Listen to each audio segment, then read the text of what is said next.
Tuhan bimbing aku di jalanku,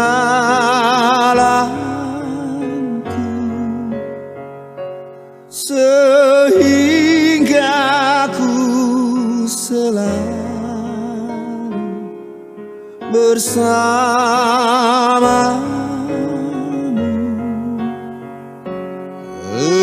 Engganlah ku melangkah setapakku,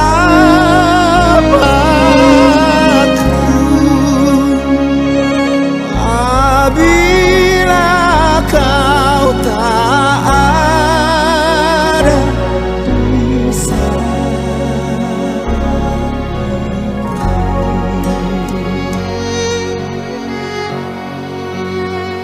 Baik, selamat malam Bapak Ibu, saudara-saudara sekalian. Ini pertama kalinya kita kembali on-site, jadi saudara, saya exciting saudara kalau on-site daripada online gitu, karena bisa lihat wajah-wajah Anda dan saya juga bisa melihat kira-kira responnya bagaimana. Mari kita masuk di dalam doa, kita masuk di dalam kelas kita pada malam hari ini. Bapa di dalam surga, kami sekali lagi datang kepadamu, menaikkan syukur dan hormat kami kepada Tuhan atas segala bentuk pemeliharaan dan penyertaan Tuhan yang boleh kami alami dan kami nikmati. Mari Tuhan, berkati perenungan kami pada malam hari ini, pemikiran akan kebenaran firman-Mu. Pakailah hamba-Mu yang Kau tahu siapa dia, dan pakailah kami, sehingga kami boleh menangkap dan boleh mengerti rencana kekal Tuhan di dalam kehidupan kami masing-masing. Khususnya di dalam pengenalan kami akan Kristus, yang menjadi Tuhan dan Juru Selamat kami. Mari Tuhan, pakailah sekali lagi, munculkan iman kami ketika kami memikirkan kebenaran firman-Mu itu, sehingga apa yang kami tangkap bukan hanya berhenti di kepala kami sebagai pengetahuan belaka, tetapi apa yang kami tangkap boleh mendorong kami hidup makin berkenan di hadapan Tuhan. Terima kasih Tuhan, inilah doa, inilah sembahyang kami. Di dalam Kristus Yesus Tuhan, kami memohon, kami berdoa. Amin. Amin. Hari ini kita akan melihat yang namanya Raja Saul. Siapakah Raja Saul ini? Kalau saudara rajin ikut sekolah minggu, pasti tahulah siapa Raja Saul ini. Tetapi kalau saudara melihat, Raja Saul itu ada mulai di dalam 1 Samuel pasalnya yang ke-8, ya. Saudara boleh melihat di dalam 1 Samuel pasal yang ke-8, nanti mulai dari pasal itu, saudara akan menemukan sosok yang namanya Raja Saul itu. Dia adalah raja yang pertama kali untuk umat Tuhan, bangsa Israel, dan dia adalah orang yang menjadi pilihan orang Israel. Nah, mari kita lihat bagian yang pertama. Poin yang pertama, kemunculan daripada Saul itu. Raja Saul muncul pertama kali, saudara bisa melihat di dalam pasal ke-8, ayat 1 sampai ayat yang ke-5, mari kita lihat di dalam 1 Samuel, pasal 8 ayat 1 sampai yang ke-5. Setelah Samuel menjadi tua, diangkatnyalah anak-anaknya laki-laki menjadi hakim atas orang Israel. Nama anaknya yang sulung ialah Yoel, dan nama anaknya yang kedua ialah Abia. Keduanya menjadi hakim di Beersheba. Tetapi anak-anaknya itu tidak hidup seperti ayahnya. Mereka mengejar laba, menerima suap, dan memutarbalikkan keadilan. Sebab itu berkumpullah semua tua-tua Israel. Mereka datang kepada Samuel di Rama dan berkata kepadanya, "Engkau sudah tua dan anak-anakmu tidak hidup seperti engkau. Maka angkatlah sekarang seorang raja atas kami untuk memerintah kami seperti pada segala bangsa-bangsa lain." Nah, saudara-saudara, ayat yang baru saja kita baca ini, saudara mereka melihat, siapa? Orang Israel melihat anak-anaknya Samuel bukan menjadi berkat, tetapi menjadi batu sandungan. Sehingga akhirnya mereka minta pemimpin. Dan saudara-saudara, Samuel cukup sedih. Waktu dia mendengar ini cukup sedih. Tetapi Tuhan menghibur kepada Samuel. Karena yang mereka tolak itu bukan Samuel sejatinya. Tetapi mereka menolak kepemimpinan daripada Tuhan. Memang pemicunya adalah anaknya Samuel. Tetapi saudara-saudara, nanti kalau saudara baca lagi di ayat-ayat yang selanjutnya, ayat 10 sampai 17, mereka sebetulnya menolak Tuhan. Mereka tidak mau dipimpin langsung oleh Tuhan. Bahkan saudara-saudara, mereka sudah diingatkan bagaimana kehidupan seorang raja yang ada di dunia itu. Saudara lihat itu di dalam ayat yang ke-10 sampai yang ke-17. Itu ciri-ciri raja-raja yang ada di dunia itu. Mereka sudah diingatkan, tetapi sekali lagi mereka tidak mau terima. Mereka menolak Tuhan. Mereka sebetulnya memang mau-maunya sendiri, saudara-saudara. Lalu yang kedua, saudara-saudara, motivasi mereka itu adalah ingin menjadi sama seperti bangsa-bangsa lain. Yang kedua, turunkan. Jadi, yang kedua, mereka ingin menjadi seperti bangsa-bangsa yang lain. Saudara bisa lihat ayat yang ke-19, ya. Tetapi bangsa itu menolak mendengarkan perkataan Samuel. Dan mereka berkata, "Tidak, harus ada raja atas kami.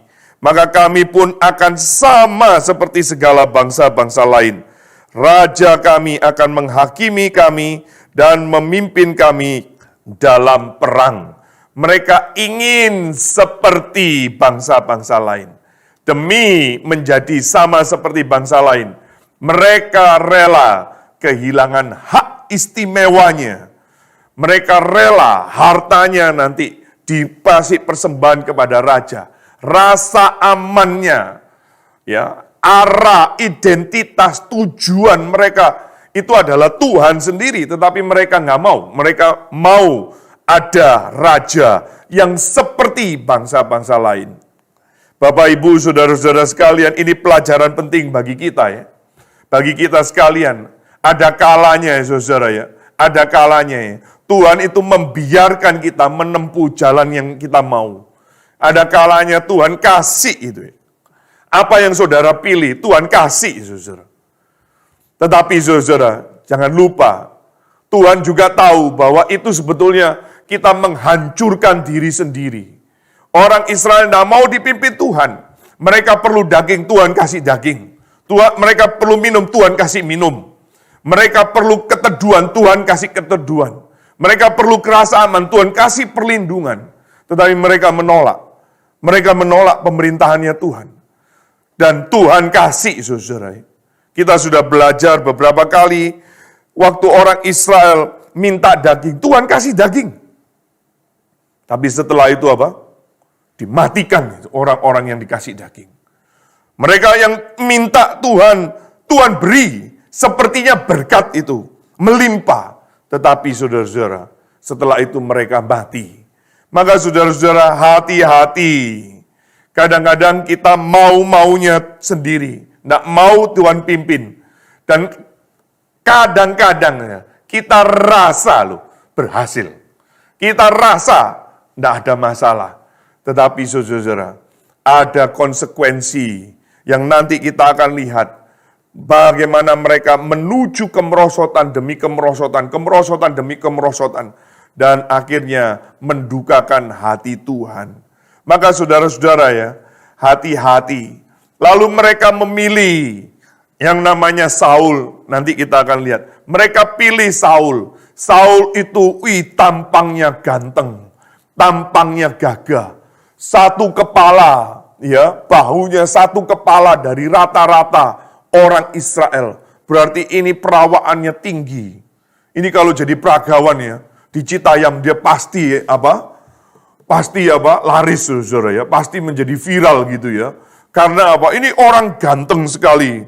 Kalau saudara nanti lihat saudara-saudara ciri-cirinya itu luar biasa indahnya. Nanti kita akan lihat. Tetapi saudara, sekali lagi, penilaian kita tidak sama dengan penilaian Tuhan. Tuhan menilai yang di dalam. Manusia menilai tampilan yang di luar. Nanti saudara akan terulang lagi ya.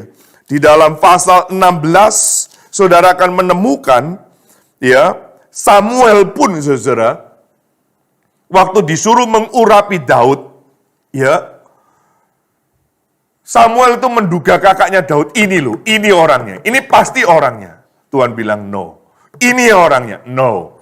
Ini orangnya, no. Dan saudara-saudara, ayat yang ketujuh, saudara perhatikan pasal 16 ayat yang ketujuh. Tetapi berfirmanlah Tuhan kepada Samuel, janganlah pandang parasnya atau perawakan yang tinggi, sebab aku telah menolaknya. Bukan yang dilihat manusia, yang dilihat Allah. Manusia melihat apa yang di depan mata, tetapi Tuhan melihat apa? Hatinya. Nah ini saudara, ada penilaian yang berbeda. Maka saudara-saudara, kadang-kadang kita tidak mau dipimpin Tuhan, kadang-kadang kita mau jalan sendiri, kadang-kadang kita rasa Tuhan salah, kadang-kadang kita rasa Tuhan kurang bijak, kadang-kadang kita rasa Tuhan terlambat, kadang-kadang kita rasa lebih hebat, lebih pintar daripada Tuhan. Tetapi saudara, sesungguhnya kehancuran demi kehancuran yang akan dihadapi oleh orang Israel. Saya sedang mempersiapkan seri khotbah mengenai providensia Allah. Karena kita menamakan, ada satu persekutuan kita namakan providensia. Apa itu providensia? Saudara-saudara, nanti kita akan bahas di dalam pemeliharaan Tuhan. Kalau saudara mengatakan dipelihara Tuhan, tidak berarti saudara, kita tidak ada kesulitan, tidak ada kegagalan, langsung lancar terus. No. Kadang-kadang Tuhan izinkan ada kegagalan. Kadang-kadang Tuhan izinkan kesulitan. Kadang-kadang Tuhan juga membiarkan kita jatuh di dalam dosa. Kadang-kadang kita dibiarkan oleh Tuhan, orang jahat menjahati kita. Dan saudara-saudara, itulah pemeliharaan Tuhan. Jadi saudara-saudara, hati-hati. Seringkali kita salah menilai dengan pemeliharaan Tuhan. Kita rasa kok, saya sudah. Tapi kok. Hati-hati. Penilaian kita banyak salahnya. Tetapi Tuhan tidak pernah salah. Ini bagian yang pertama. Kemunculannya Saul itu begitu luar biasa. Bagian yang kedua, saudara-saudara, kalau kita lihat di dalam pasal 9, mari kita lihat ya, pasal ke-9. Ayat yang kedua, saudara, orang ini ada anaknya lagi, ini bicara tentang Kis, ya. Orang ini ada anaknya laki-laki, namanya Saul. 1 Samuel pasal 9 ya. Seorang muda yang elok rupanya. Tidak ada seorang pun dari antara orang Israel yang lebih elok daripadanya. Apalagi dari antara kita. Pasti Saul ini lebih elok, saudara. Ya, ini udah pasti dan jelas. Dari bahu ke atas, ia apa? Lebih tinggi daripada setiap orang sebangsanya. Wih, gambarannya indah ya. Pasal 10 ayat 21, saudara lihat, pasal 10 ayat 21, digambarkan bahwa siapa ini? Saul itu, saudara, orang yang rendah hati sekali, saudara. Ya. Pada waktu akhirnya diumumkan oleh Samuel, nanti saudara baca di dalam pasal 10, kita punya raja baru. Tuhan sudah menunjuk raja yang baru buat kalian. Lalu diumumkan, saudara. Ya, mari kita lihat ayat 21 pasal 10. Sesudah itu disuruhnyalah suku Benyamin tampil ke muka menurut kaum keluarganya. Maka didapatin kaum keluarga Matri. Akhirnya disuruhlah kaum keluarga Matri tampil ke muka seorang demi seorang. Maka didapatin Saul bin Kis. Tetapi ketika ia dicari, ia tidak ditemukan. Malu-malu kucing dia. Dia sembunyi. Entah ke toilet lah. Entah kemana, saudara. Wah, sesudah itu ayat 22, ditanyakan pula lah kepada Tuhan, apa orang itu juga datang kemari? Samuel tanya ini, saudara. Tuhan menjawab, sesungguhnya ia bersembunyi di antara barang-barang. Dia sembunyi di gudang, saudara. Waduh, ini orang rendah hati ya. Ya, rendah hati sekali ya. Sudah ganteng, gagah, terpilih. Jadi Duta Israel gitu ya. Atau duta STT gitu. Atau apa. Wah, ini ganteng, saudara. Gagah. Sudah terpilih jadi raja. Tetapi dia masih malu-malu. Lalu berlarilah orang ke sana dan mengambilnya dari sana. Dan ketika ia berdiri di tengah-tengah orang sebangsanya, ternyata ia dari bahu ke atas lebih tinggi daripada setiap orang sebangsanya. Ini kalau dibaca hari ini gitu, saudara. Orang itu begitu lihat itu langsung menganga gitu ya. Wih, terus itu kalau Ara lihat itu ya, anak-anak pemudi itu bisa gitu ya, mungkin bisa minta selfie gitu ya. Saya kadang-kadang nggak bisa habis pikir, saudara ya. Kalau ada lihat orang-orang terkenal, artis-artis itu, ada orang itu bisa sampai nangis-nangis, sampai gemes-gemes. Saya bilang apa hubungannya gitu, saudara. Saya lihat orang terkenal ya biasa-biasa aja ya. So what gitu loh ya. Ada ketemu artis di restoran, di apa. Saya bilang so what. Satu kali saya melayani orang nggak taunya ini gubernur Jawa Timur, saudara. Saya juga nggak ngerti, saudara. Ini kenapa ada orang-orang banyak ajudan-ajudannya begitu. Tapi akhirnya manajer saya kasih tahu, itu Jatim 1 itu ya, L1 katanya. Oh, inikah gubernurnya itu, saudara. Tapi saya biasa-biasa aja, semua teman-teman selesai itu langsung minta foto lah apa. Saya pikir so what gitu ya. Bahkan Presiden Indonesia yang kedua pernah hadap-hadapan, wah orang pada langsung minta foto. Bagi saya gak ngefek apa-apa, saudara ya. Tetapi saudara, ini Saul waktu ditampil orang itu langsung kaget gitu ya. Saya nggak bisa bayangin mama-mama pada waktu itu ya. Emak-emak pada waktu itu mungkin ya bisa apa? Wih, Saul gitu kali ya. Tampilan yang luar biasa. Rendah hati, saudara. Membuat rakyat itu bersuka cita. Saudara nanti lihat itu di dalam pasal 10. Rakyat itu bersuka cita, saudara. Pasal 10 itu rakyat senang sekali. Karena apa? Dikatakan, lalu bersoraklah seluruh bangsa itu, demikian hidup raja. Ayat 24, saudara bisa lihat. Karena apa? Mereka sekarang mendapat yang mereka inginkan. Mereka mendapatkan raja sama seperti yang orang-orang dunia punya. Bapak, Ibu, saudara-saudara, tetapi di pandangan Tuhan, ini adalah momen yang menyakitkan sekali. Ini adalah momen yang mendukakan Tuhan. Karena mereka sebetulnya sedang menolak Tuhan. Bapak, Ibu, Saudara-saudara, kadang-kadang kita bersuka, tetapi sejatinya kita sedang mendukakan hati Tuhan. Hati-hati, saudara. Hati-hati. Kadang-kadang kita nggak sadar. Lalu di dalam kebahagiaan itu, ada kebahayaan sedang mengancam. Di dalam kebahayaan ada kebahagiaan yang menanti.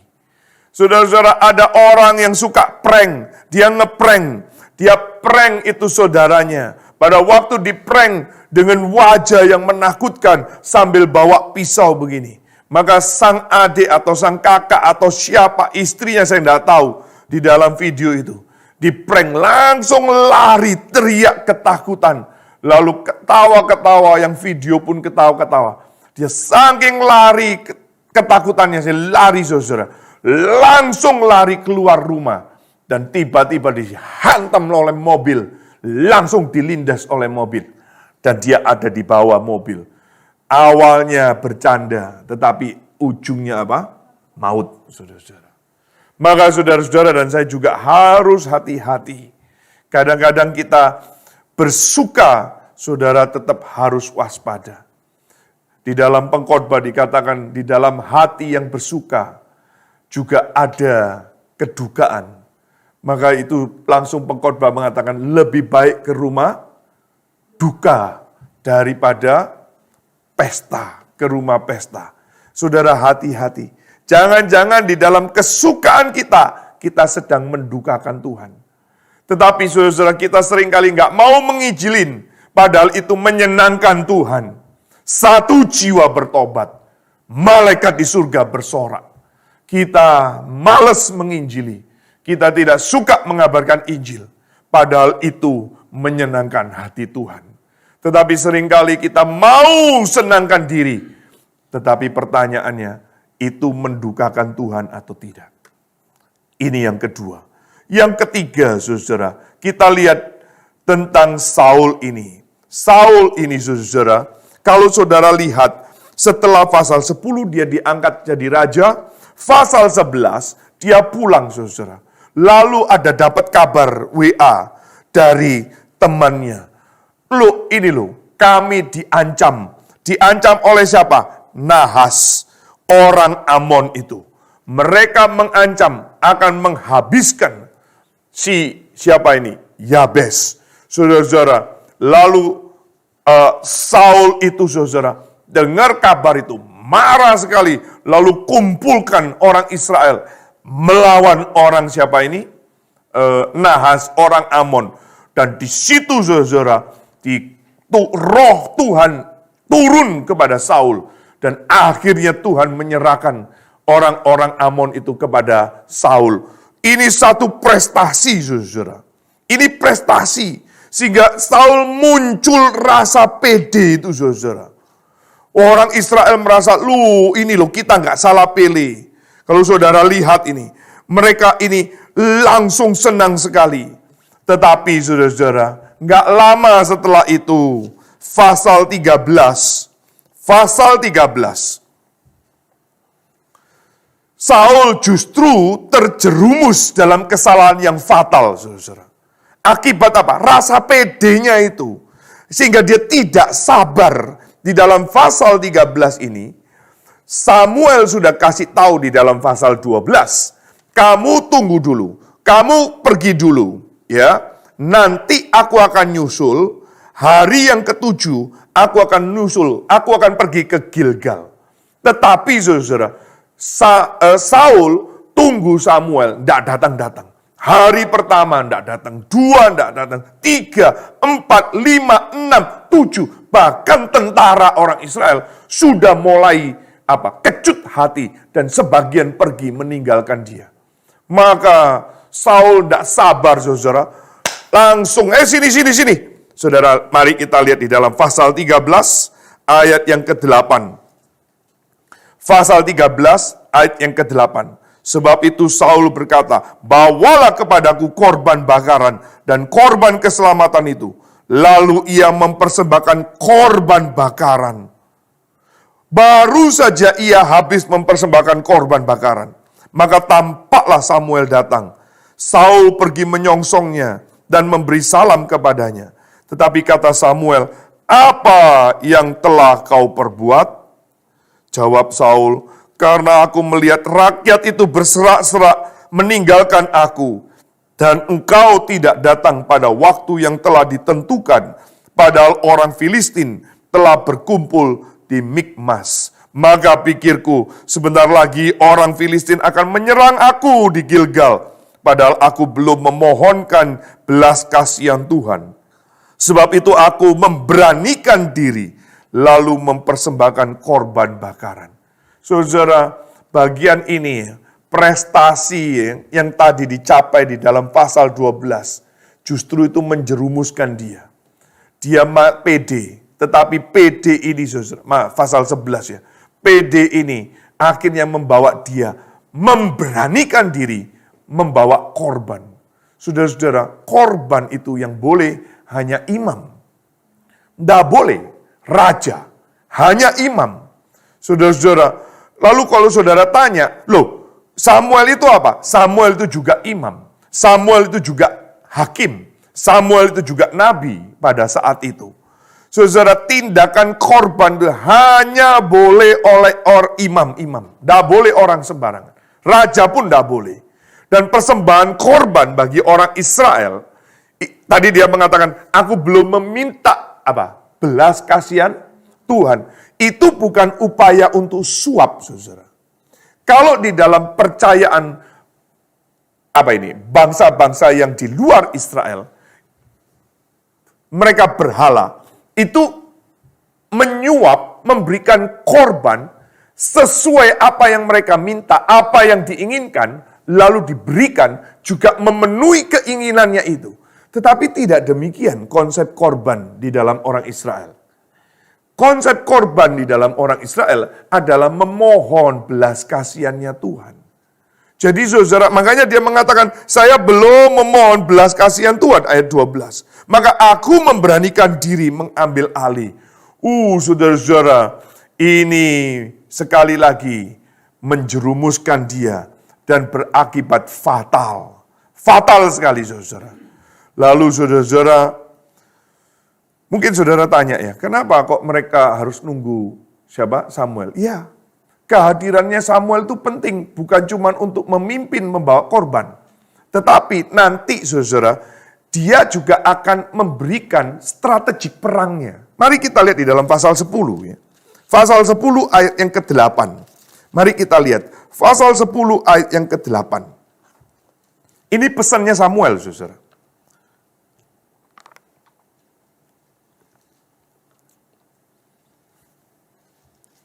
Ketika mereka sampai di Gibea, pasal 10 ayat 8 ya. Engkau harus pergi ke Gilgal, mendahului aku. Nah ini, camkanlah, aku akan datang kepadamu untuk mempersembahkan korban bakaran dan korban keselamatan. Engkau harus menunggu berapa?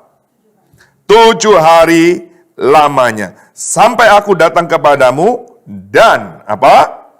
Memberitahukan kepadamu apa yang harus kau lakukan melawan orang Filistin itu, saudara. Tetapi, ya ini saudara, Saul mengambil keputusan sendiri untuk mempercayai dirinya sendiri. Dia tidak tunggu hamba Tuhan, dia tidak tunggu imam, dia tidak tunggu nabi, dia tidak tunggu suara Tuhan. Dia mau-maunya sendiri. Lalu dia panik-panik sendiri, saudara. Melihat orang Israel mulai kacar-kacir, dia panik. Dia lupa, saudara. Lupa apa? Lupa tembok Yeriko itu rontok. Hanya dengan apa? Diputerin saja. Sesuai dengan arahan Tuhan. Dia lupa bahwa Gideon melawan hanya dengan berapa? 300 orang saja. Dia lupa, saudara. Dia tidak sabar. Saul lupa dengan tangan Tuhan yang kuat itu. Yang membebaskan umatnya. Nah saudara-saudara ya. Kadang-kadang ya kita keberhasilan kita itu membuat kita lupa. Ya, dengan cara-cara Tuhan yang sudah menyelamatkan kita sebelumnya. Kita melupakan Tuhan dengan cara-caranya yang ada di dalam Alkitab. kita lalu merasa pede, rasa diri mampu, rasa diri pengalaman. Saudara, kita perlu waspada untuk hal ini. Kita hati-hati. Saudara-saudara, perhatikan responnya Samuel. Mari kita kembali di dalam pasal 13. Responnya Samuel apa? Ayat 13, pasal 13 ayat 13. Kata Samuel kepada Saul, apa? Perbuatanmu itu apa? Bodoh. Engkau tidak mengikuti perintah Tuhan Allahmu yang diperintahkannya kepadamu. Sebab sedianya Tuhan mengokohkan kerajaanmu atas Israel untuk selama-lamanya. Tetapi sekarang kerajaanmu tidak akan tetap. Tuhan telah memilih seseorang yang berkenan di hatinya. Dan Tuhan telah menunjukkan dia menjadi raja atas umatnya. Karena engkau tidak mengikuti apa yang diperintahkan Tuhan kepadamu. Dia langsung kehilangan apa? Kerajaannya. Dia kehilangan pemerintahannya. Saudara-saudara, ini bodoh, bukan bodoh IQ. Ini bodoh adalah bodoh karena tidak mau mendengar baik-baik. Dia padahal sudah dikatakan, camkanlah, dengarkanlah. Saudara-saudara, kadang-kadang kita banyak mendengar, tetapi sedikit menjalankan. Itulah yang dianggap oleh Alkitab bodoh. Saudara-saudara, ini yang pertama. Yang kedua, saudara lihat, pasal 14. Saudara lihat di dalam pasal 14, keberhasilan ini orang Israel bukan karena hasilnya Saul, saudara. Pasal 14, keberhasilan ini orang Israel mengalami kemenangan karena imannya siapa? Yonatan. Siapa Yonatan? Anaknya Saul. Yonatan, saudara-saudara, dengan asistennya, dengan ajudannya, ayat yang ke-6, pasal 14, saudara lihat, berkatalah Yonatan kepada bujang pembawa senjatanya itu, mari kita menyeberang ke dekat pasukan pengawal orang-orang yang tidak bersunat ini. Mungkin Tuhan akan bertindak untuk kita. Sebab bagi Tuhan tidak sukar untuk menolong, baik dengan banyak orang maupun dengan apa? Sedikit orang. Ini lihat. Yonatan punya iman lebih besar, lebih baik daripada bapaknya. Bapaknya lihat tentaranya sudah mulai sedikit, dia mulai panik. Tetapi Yonatan enggak. Dia masuk ke kandangnya musuh.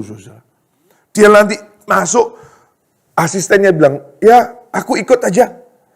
Nanti kita lihat ya, kita lihat tandanya. Kalau nanti penjaga gerbang itu mengatakan, kamu berhenti di situ. Ya berarti kita, apa? Tuhan tidak serahkan ke kita. Tetapi kalau penjaga itu mengatakan, kamu, ayo sini gabung. Berarti Tuhan sudah menyerahkan kita. Menyerahkan mereka kepada kita. Dua orang, saudara, akhirnya itu kayak film-film silat gitu, saudara. Kalau nanti saudara baca ya, kayak film-film silat gitu ya. Wah, watau, 20 orang tewas habis, saudara. Orang Filistin langsung takut, saudara. Takut lihat Yonatan. Wah, ini jurus apa ini? Orang sakti ini ya. Mari kita lihat ya, ayat yang ke-15. Ayat yang ke-15. Lalu, ini ya, ayat 14 ya. Ayat 13 saja, lebih seru ya. Maka naiklah Yonatan merangkak ke atas dan dengan diikuti oleh pembawa senjatanya. Orang-orang itu tewas terparang oleh Yonatan. Sedang pembawa senjatanya membunuh mereka dari belakangnya. Kekalahan yang pertama ini, yang ditimbulkan Yonatan dan pembawa senjatanya, besarnya kira-kira 20 orang dalam jarak kira-kira setengah alur dari sepembajakan ladang. Lalu timbullah kegentaran di perkemahan, di padang, dan di antara seluruh rakyat. Juga pasukan pengawal dan penjara-penjara itu gentar. Bukan cuma itu, saudara. Mereka silat hebat, Tuhan juga tolong, Tuhan kasih itu apa? Gempa bumi, saudara. Gempa bumi. Bumi gemetar, sehingga menjadi kegentaran yang dari Allah. Langsung orang itu kocar-kacir. Nah sekali lagi saudara, ini prestasi, tetapi Ini prestasi bukan karena Raja Saul, tetapi karena siapa? Yonatan. Lalu saudara-saudara, di dalam pasal yang sama, ayat 24, nah ini saudara. Sekali lagi saudara, ayat 24 sampai ayat yang ke-26, Saul melakukan kecerobohan saudara.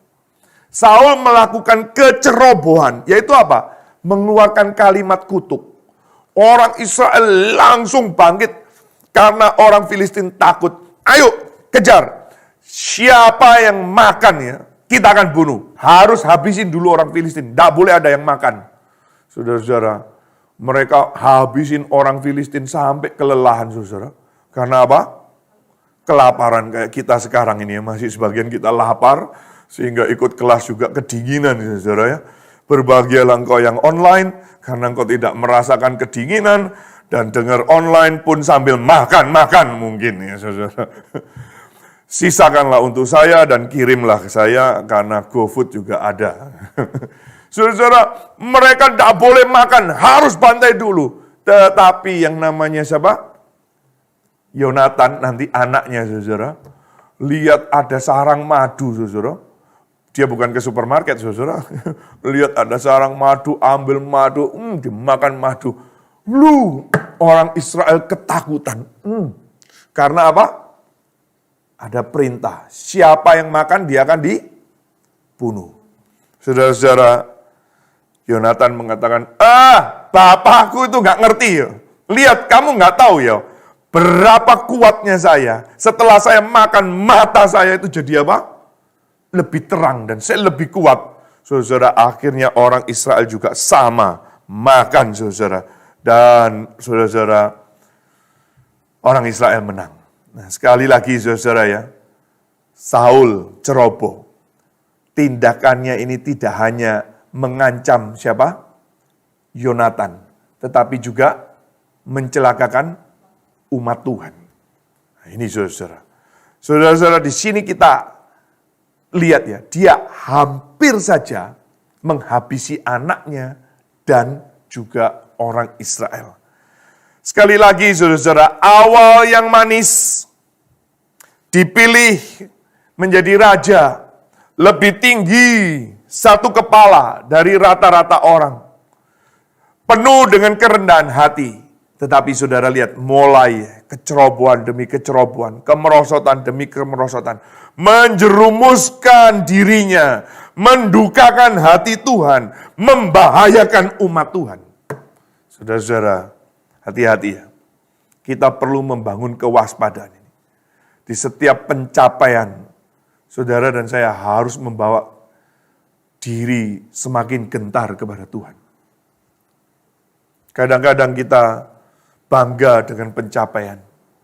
Kita senang dengan yang kelihatan ini. Tetapi apakah benar ini menyenangkan Tuhan? Saya kadang-kadang kalau memikirkan di dalam pelayanan-pelayanan, saya gentar. Dan sekali lagi saudara, kalau boleh memilih, saya tidak mau di dalam pelayanan. Karena di dalam pelayanan itu saudara, rawan sekali. Kita ini kecenderungannya gampang sekali tertipu, gampang sekali terjebak, bahkan termasuk pencapaian-pencapaian. Tetapi saudara, kalau saudara gagal, juga nggak mau toh ya. Tadi ini kelas ini juga saudara-saudara, saya bilang sama Pak Ben, siapa ini yang mau datang ini ya. Pertama, saya lihat itu gelapnya luar biasa saudara. Ini pasti hujannya keras. Kedua, kebanyakan sudah enak, sudah nyaman dengan apa? Online, saudara. Tapi waktu dengar suara Alex, terhibur sekali. Lalu lihat yang lain satu persatu datang, terhibur sekali. Bukankah demikian ya Pak Eben ya? Kita kalau melayani khotbah, ada yang satu datang itu, hati kita apa? Berbunga-bunga, saudara. Tetapi saudara, hati-hati. Semakin kita nggak beres, justru meresikokan jemaat Tuhan. Saudara-saudara, pendeta Stephen Tong pernah mengingatkan, hati-hati Jangan bangga kalau gerejamu besar. Jangan bangga kalau jemaatmu banyak. Kalau ajaranmu tidak beres. Pengajaranmu tidak benar. Doktrinmu tidak beres. Semakin banyak jemaatnya. Semakin banyak orang yang disesatkan. Semakin banyak orang kita ajar. Semakin banyak orang yang dibawa bukan dekat kepada Tuhan. Makin jauh sama Tuhan. Maka saudara-saudara, harusnya ini menuntut diri kita untuk lebih gentar, perlu waspadaan. Setiap pencapaian, setiap prestasi. Ya, saudara-saudara, pastilah kita mau prestasi lah ya. Kita kan tidak mau gagal ya. Tetapi saudara, kalau relasi kita dengan Tuhan itu terjaga, mau kegagalan, mau kesulitan, mau penderitaan, mau prestasi, harusnya itu tidak mengganggu hati kita. Ini yang perlu saudara dan saya pelajari. Lalu saudara-saudara, bagian yang ketiga yang menjerumuskan Saul, yaitu kalau saudara lihat sekarang di pasal yang ke-15. Pasal yang ke-15 ini puncaknya saudara-saudara. Ketidaktaatannya Saul. Saudara nanti lihat ya di dalam ayat-ayat yang pertama. Ayat yang kedua. Pasal 15. Beginilah firman Tuhan semesta alam. Aku akan membalas apa yang dilakukan orang Amalek kepada orang Israel. Karena orang Amalek menghalang-halangi mereka ketika orang Israel pergi dari Mesir. Jadi pergilah sekarang, kalahkanlah orang Amalek, tumpaslah segala yang ada padanya, janganlah ada belas kasihan kepadanya. Bunuhlah semuanya, laki-laki maupun perempuan, kanak-kanak maupun anak-anak yang menyusu, lembu maupun domba, unta maupun keledai. Tuhan mau membalaskan, Tuhan mau menyatakan keadilannya kepada orang Amalek melalui orang Israel, melalui Saul. Dan disuruh tumpas, saudara. Saudara kalau baca ayat ini jangan satu potong ya. Saudara harus lihat bagaimana kekejian orang Amalek itu. Bagaimana kejahatan orang Amalek. Dan inilah waktunya Tuhan menyatakan keadilannya. Maka harus ditumpas.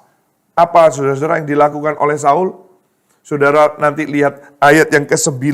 Saul tidak menumpas. Malah Saul, mari kita lihat ya. Ayat yang ke-7. Lalu Saul memukul kalah orang Amalek. Mulai dari apa? Hawila sampai ke Syur yang di seberang timur Mesir. Perhatikan. Agag, raja orang Amalek, ditangkapnya hidup-hidup. Tetapi segenap rakyatnya ditumpasnya dengan mata pedang. Tetapi Saul dan rakyat itu menyelamatkan siapa? Agag dan kambing domba dan lembu-lembu yang terbaik dan tambun, pula anak domba dan segala yang berharga. Tidak mau mereka menumpas semuanya itu, tetapi segala hewan yang tidak berharga dan yang buruk, itulah yang ditumpas mereka. Saudara-saudara, muncullah ayat yang ke-10. Ayat 11. Aku apa? Siapa aku di sini? Tuhan. Aku menyesal karena aku telah menjadikan Saul raja, sebab ia telah berbalik daripadaku dan tidak melaksanakan firman-Ku. Maka sakit hatilah Samuel dan ia berseru-seru kepada Tuhan semalam-malaman. Saudara-saudara, ini isi hati Tuhan. Ini keadilan Tuhan. Tetapi Saul tidak lakukan. Dia selamatkan Agag. Lalu dia selamatkan itu hewan-hewan, barang-barang yang berharga. Ada keserakaan, ada kegeridian yang ada di dalam Saul. Dan dia simpan, saudara. Dia tidak taat. Dia tidak taat. Dia melawan. Sehingga Tuhan marah, Tuhan menyesal, saudara. Dan saudara-saudara, inilah puncak. Puncak Saul akhirnya tidak lagi jadi raja. Tuhan marah.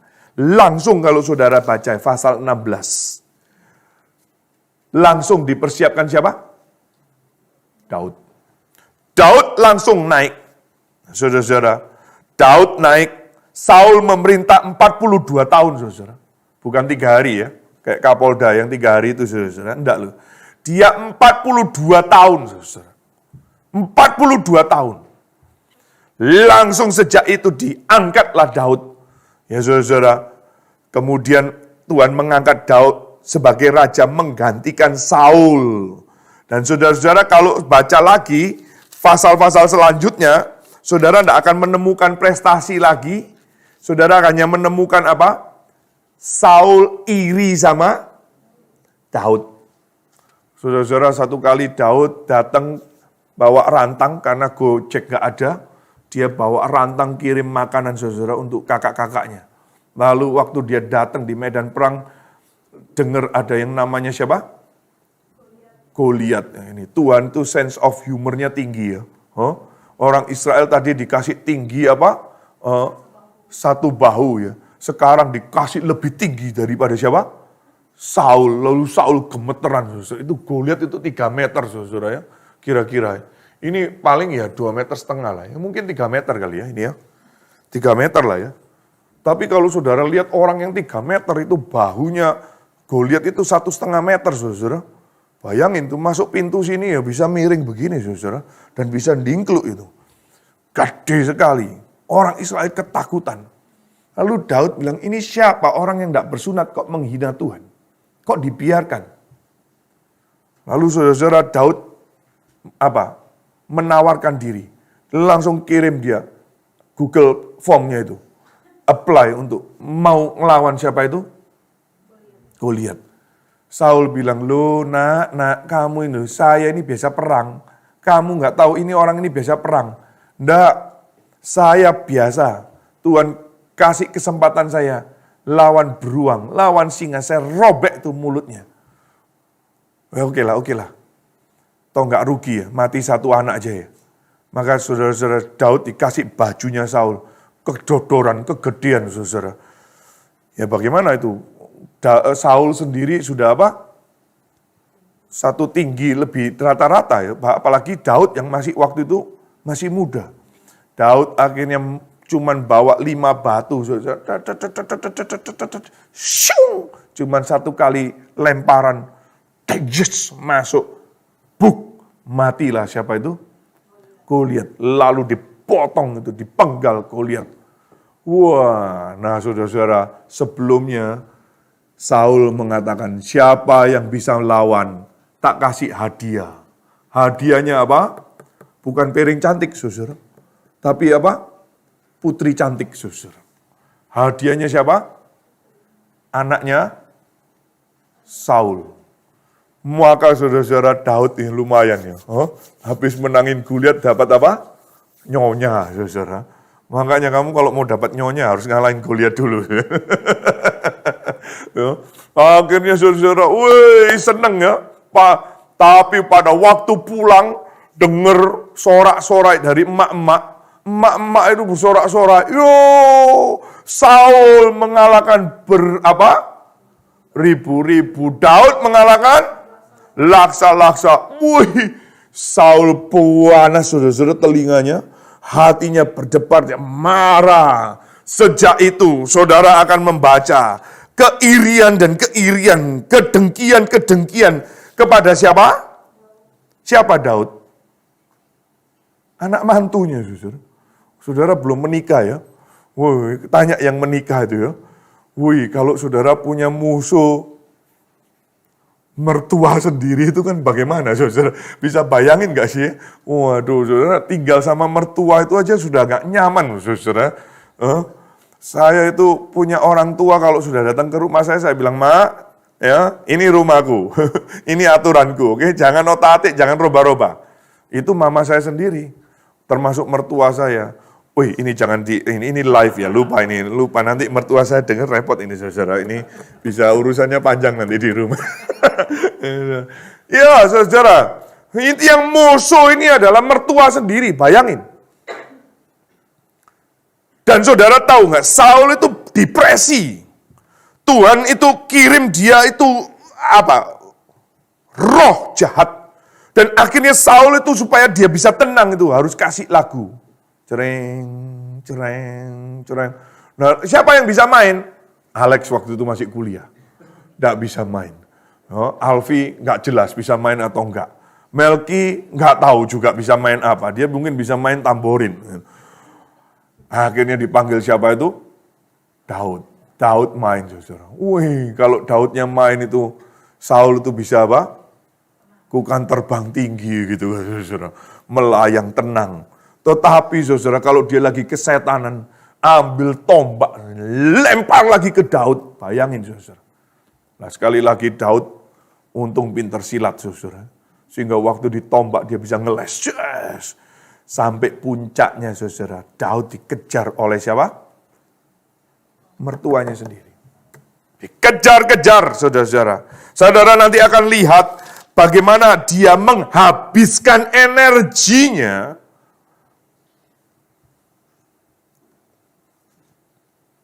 hanya untuk mau menghilangkan siapa? Anak mantu. Bayangin. Nah ada prestasi lain saudara. Kemerosotan demi kemerosotan. Daud dan Yonatan, kemarin Pak Eben menjelaskan, mengkhotbahkan, memiliki satu perjanjian saudara. Mereka memiliki perjanjian. Yonatan itu memiliki hati yang besar, hati yang luas sekali. Dia sadar, dia tahu bahwa yang menjadi raja ini penerusnya bukan dirinya, tetapi Daud. Tuhan memilih Daud. Dan Yonatan dan Daud itu memiliki satu relasi yang baik dan dia memberikan satu perjanjian. Maka waktu Yonatan tahu bahwa bapaknya mau membunuh Daud, dia kasih bocoran, kamu pergi dah, kamu pergi. Saudara, dan mereka punya kesepakatan. Akhirnya Daud melarikan diri dan dikejar saudara. Dan pada waktu pengejaran, 2 kali Daud punya kesempatan untuk menghabisi siapa? Saul. Pada waktu Saul sakit perut, nggak ada public toilet, saudara. Dia masuk ke gua, langsung di dalam gua itu ada Daud di dalamnya, saudara. Dia nahan, saudara. Sambil nahan, tahan, akhirnya dipotong bagian jubahnya. Dia nggak sadar. Dia bisa saja membunuh, tapi Daud nggak mau, karena Daud tahu ini orang yang diurapi Tuhan. Pada waktu satu kali lagi tidur, mereka masuk lagi di gua. Tidak ada. Lalu saudara, si Daud itu menyindir siapa? Asistennya Saul itu, Abner. Kamu itu bagaimana bisa jaga tuanmu itu? Lihat, ini loh pedangnya. Saudara, Daud 2 kali punya kesempatan, tidak bunuh. Dan akhirnya saudara lihat nanti puncaknya saudara. Pasal 31, tragis sekali saudara. Awal yang manis, endingnya tragis. Pasal 31, saudara akan menemukan ending yang tragis sekali. Akhir hidupnya sangat-sangat tragis. Menyedihkan.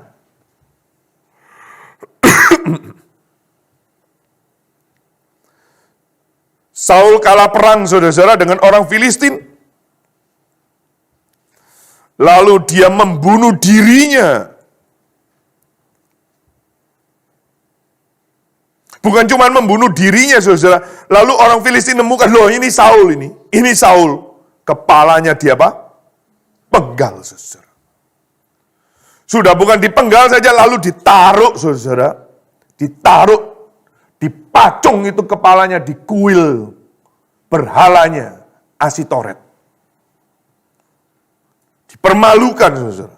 Mari kita lihat pasal 31 ayat 9. Mereka memacung kepala Saul, merampas senjata-senjatanya dan menyuruh orang berkeliling di negeri orang Filistin untuk menyampaikan kabar itu di kuil berhalanya dan kepada rakyat.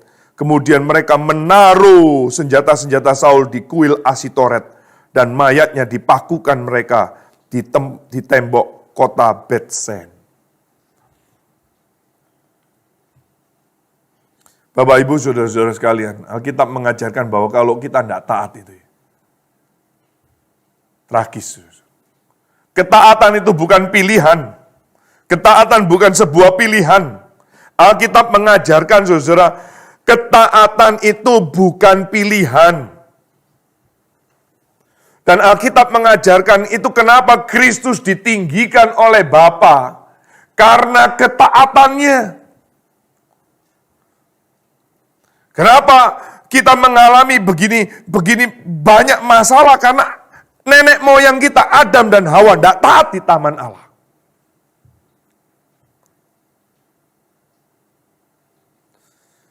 Maka saudara dan saya harus belajar.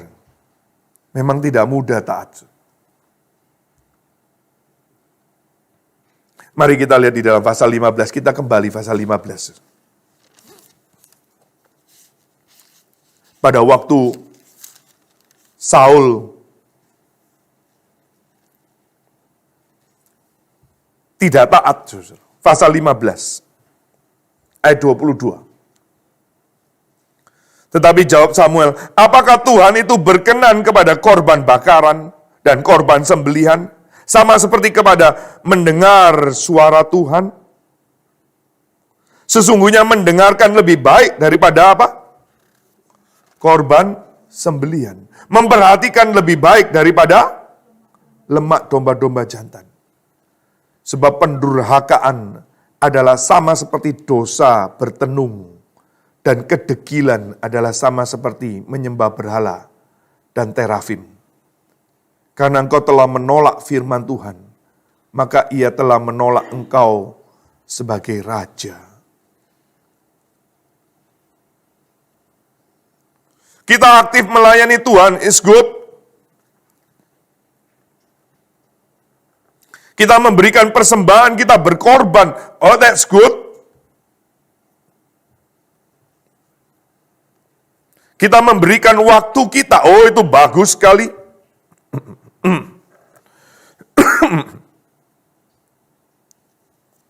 Tetapi kalau tanpa ketaatan, saudara, percuma. Percuma.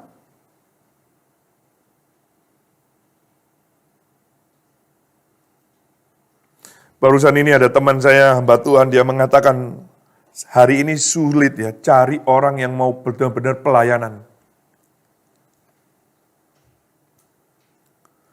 Saya mengatakan, kenapa begitu? Karena rupanya banyak pelayan-pelayan Tuhan sekarang bayaran, saudara.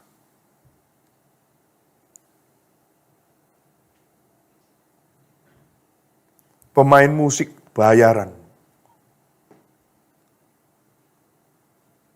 Teman saya ini mewarisi, saudara, gereja dari seorang hamba Tuhan yang notabene masih engkongnya begitu.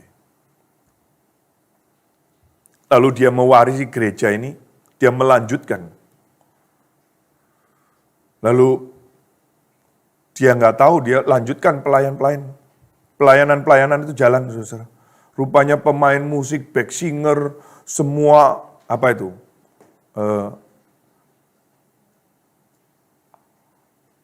Mulmet istilahnya, mulmet ya. Multimedia gitu, saudara. Saya pikir apa itu mulmet ya? Mulmet, multimedia. Saya pikir itu pelayanan semua, nggak taunya apa? Bayaran, saudara. Jadi dia nggak tahu juga, saudara, dia jalan, akhirnya 1 minggu, mulmetnya nggak ada yang datang. Kaget dia, saudara. Yang nyanyi, back singer semua nggak ada yang datang. Kenapa? Belum dibayar, nunggak 1 bulan, saudara. Dia baru tahu kalau itu apa? Pelayan-pelayan Tuhan itu apa? Bayaran, saudara. Saya juga baru tahu, saudara. Saya nggak tahu, Pak Ben dapat bayaran berapa ini? Mahal ya. Upamu besar di surga, katanya. Waduh, saudara. Saya jadi penasaran, saudara, dibayar berapa ya, saudara? Waduh, dia nggak mau cerita, saudara, malu. Nggak lama itu, siang itu, saudara, keponakan saya itu pasang status, saya lihat, kamu di gereja tertentu, saudara. Ini karena online ini ya, jadi ini gawat ini. Jangan sebut nama gereja, saudara. Dia melayani di gereja tertentu. Satu minggu itu dia melayani 4 kali juga, saudara. Satu hari Minggu itu melayani 4 kali. Saya bilang, kamu kok gereja itu? Saya tahunya kamu bukan gereja itu. Ya enggak apa-apa lah, Cik. Kenapa? Lumayan untuk aku bayar iPhone 13 Pro Max-ku katanya. Begitu, saudara. Apa maksudmu? Apa hubungannya pelayanan sama iPhone 13 Pro Max itu? Ya kan aku nyicil, Cik. Tiap bulan cicil 1.800.000. Nah, lalu apa hubungannya? Loh, aku dapat itu uang dari situ, saudara. Malah masih sosok, saudara. Kalau dia mau pelayanan bisa tambah, bisa 6 kali 1 minggu itu. 1 bulannya masih lebih dari yang bisa dia cicil. Saya bilang, gila, lu dibayar. Loh, memang dibayar. Semua itu bayaran. Baru saya tahu dari keponakan saya bahwa itu dibayar, saudara. Mau angkatnya penyanyi-penyanyi, singer-singer itu. Sekarang gereja itu juga saling hunting, saudara. Rebutan. Kalau ada WL yang bagus atau timnya itu di kayak pemain bola gitu, saudara. Kayak sudah pemain bola gitu, rebutan singer. Saudara, celaka. Pantes, saudara. Saya melayani beberapa, saya baru ngerti. Habis menyanyi khotbah, mereka pada pergi. Mereka tidak duduk, tidak dengar firman, mereka pergi. Karena mereka hanya dibayar untuk main musik saja. Mereka dibayar hanya untuk menyanyi saja. Dia tidak peduli dengan firman. Saya baru saya baru connect. Saudara-saudara, buat apa Tuhan tidak berkenan pada korbanmu?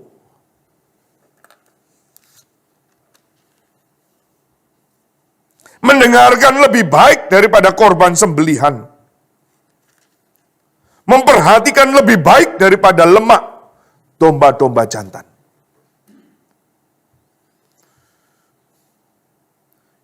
Kiranya kita mau belajar, saudara. Untuk lebih mau banyak belajar. Lebih banyak menggali firman. Tidak ada yang lain.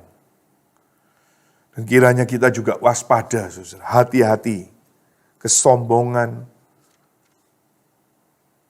Serakahan. Keangkuhan. Saudara nanti baca ya. Pada waktu Saul menyelamatkan Agag. Mulai merasionalisasikan, saudara. Rakyat yang mau. Rakyat loh, bukan gua. Tapi bukankah rakyat ada di dalam pemerintahanmu? Bukankah rakyat ada di dalam tanggung jawabmu? Saudara, hati-hati ya. Hati-hati. Coba kita lihat sekarang, saudara. Saul dengan Kristus. Jika Saul awalnya manis, lihatlah Yesus Kristus sejak kelahirannya.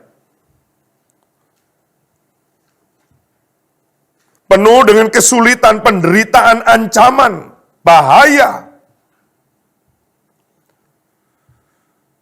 Saul memang dari suku yang terkecil, yaitu Benyamin.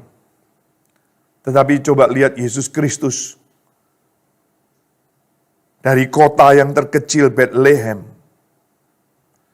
Jika Saul dimunculkan karena desakan umat Tuhan yang ingin sama seperti bangsa-bangsa yang lain.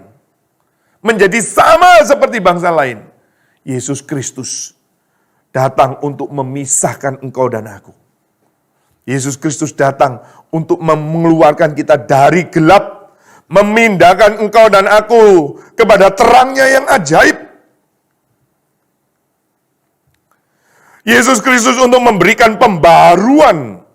Bukan sama seperti dunia. Tetapi dia memberikan pembaruan di dalam akal budi saudara dan saya. Sehingga siapa di dalam Kristus, dia adalah ciptaan yang baru. Diperbarui, saudara-saudara. Jika Saul mengingini keinginannya, mengikuti keinginannya, ambisi pribadinya, Yesus Kristus mengatakan, keinginanku, makananku adalah menjalankan kehendak Bapa. Tidak ada yang lain. Kesukaannya menjalankan rencana Tuhan, kehendak Tuhan. Jika Saul mencapai prestasi dan menjerumuskan dirinya, membahayakan anaknya, membahayakan umat Tuhan, Yesus Kristus memberikan dirinya sebagai korban yang harum.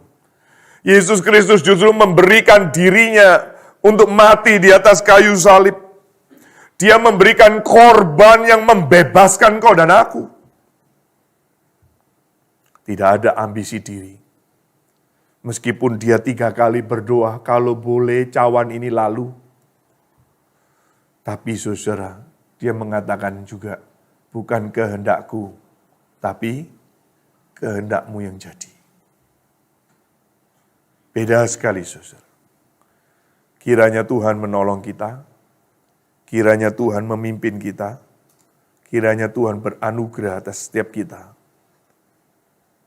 Setiap prestasi, setiap pencapaian, setiap keinginan, saudara dan saya perlu jaga hati dengan segala kewaspadaan.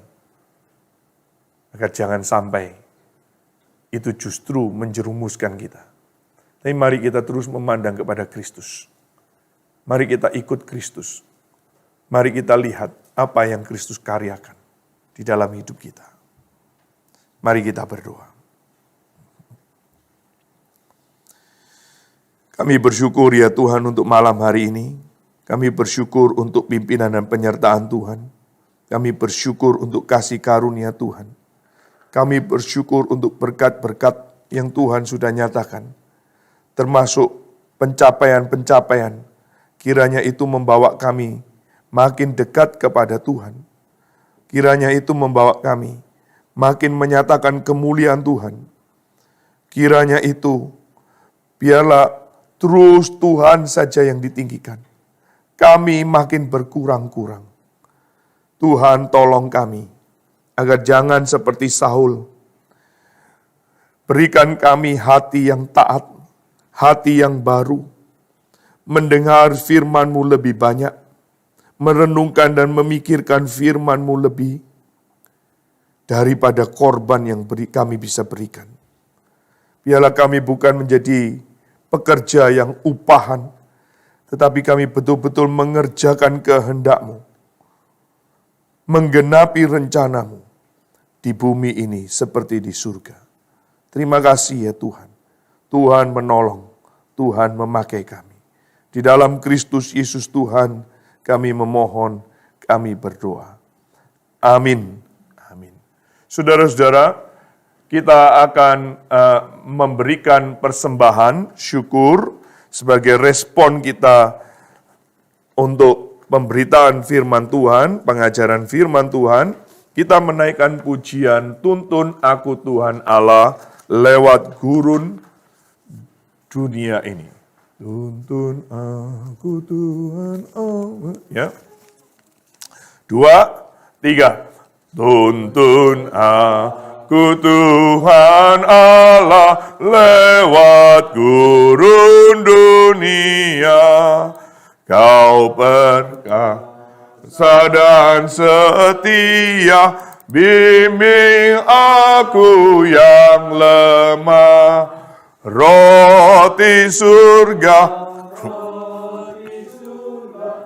puaskanlah jiwaku.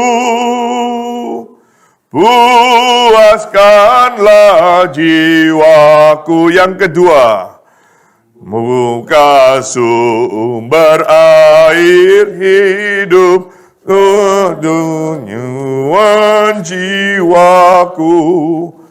Dan berjalanlah di muka dengan tiang awan-Mu.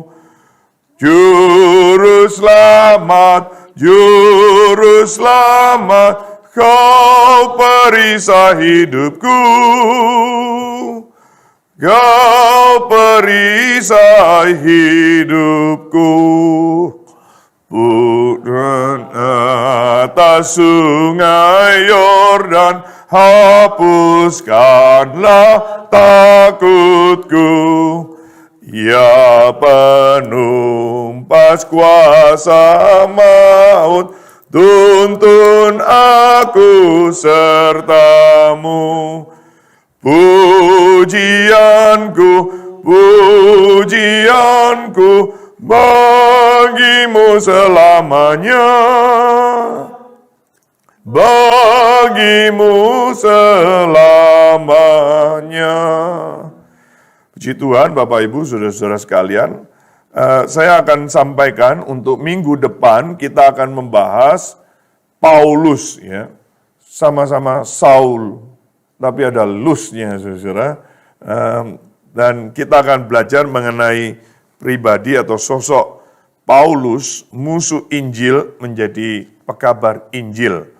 Nah, minggu depan akan dilayani oleh hambanya, Bapak Eben Matalu. Saudara-saudara, saya mengundang untuk tetap bisa hadir di kelas ini, di tempat ini.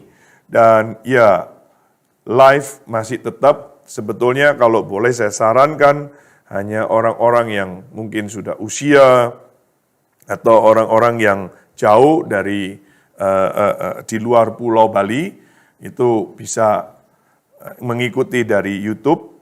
Tetapi saudara-saudara yang ada di Denpasar dan sekitarnya, saya mengundang untuk bisa ikut secara onsite, ya, karena feelingnya beda sekali, saudara, ya, beda sekali. Saya pun sekarang juga merasa beda sekali kalau online sama onsite begitu, ya. Lebih mudah, lebih enak interaksinya. Nah, saudara harap bisa ikut minggu depan. Lalu, saudara-saudara, ya kita masih membuka kesempatan untuk saudara berbagi pelayanan. Ya, saudara bisa ambil bagian jikalau Tuhan kasih kemampuan dan kegerakan yang Tuhan munculkan di dalam hati saudara. Lalu saudara juga bisa ikutin acara-acara kita atau khotbah-khotbah kita yang lain di podcast, ya, Anchor, Spotify, YouTube. Pak Benyamin yang selalu update untuk YouTube-nya, saudara. Saya juga jarang lihat di YouTube itu sekarang berapa view-nya dan lain sebagainya. Bagi saya tidak penting, biarlah Tuhan bekerja dengan caranya sendiri. Dan ya, saya beberapa kali orang juga mengatakan mau subscribe atau nggak subscribe, ya terserah lah. Tapi kalau boleh subscribe enak karena ada notifikasinya. Ya. Lalu, baik, Bapak Ibu, saudara, kita akan tutup. Mari kita bangkit berdiri. Mari kita tutup di dalam doa. Minta dengan kasih hambanya, Pak Eben, bolehkah memimpin kita di dalam doa, sekaligus doa persembahan. Terima kasih ya Tuhan untuk malam hari ini kami boleh belajar lagi firman Tuhan, kami boleh belajar mengenai hamba-Mu Saul. Biarlah hal-hal yang kami boleh contoh dari hamba-Mu Saul boleh kami aplikasikan dalam keseharian kami. Tetapi hal-hal yang tidak berkenan di hati Tuhan biarlah menjadi pembelajaran bagi kami untuk kami tidak mencontohnya di dalam hidup kami. Kami bersyukur juga untuk persembahan yang kami boleh kumpulkan pada malam hari ini. Biarlah persembahan ini boleh dipakai untuk mendukung pekerjaan Tuhan melalui pelayanan karam. Sebentar lagi kami akan pulang ke rumah kami masing-masing. Kiranya Tuhan berkenan pimpin dan sertai kami. Berkati istirahat kami pada malam hari ini dan biarlah kami boleh bangun pada esok paginya untuk melanjutkan tugas dan pekerjaan yang Tuhan percayakan kepada kami di hari yang baru. Terima kasih Tuhan, dalam nama Tuhan Yesus kami berdoa. Amin. Amin. Amin. Oke. Baik, Bapak Ibu, saudara, selamat malam. Tuhan memberkati. Ya Tuhan, bimbing aku di jalanku,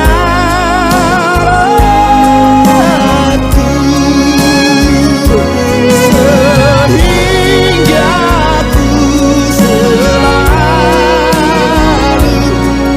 bersama.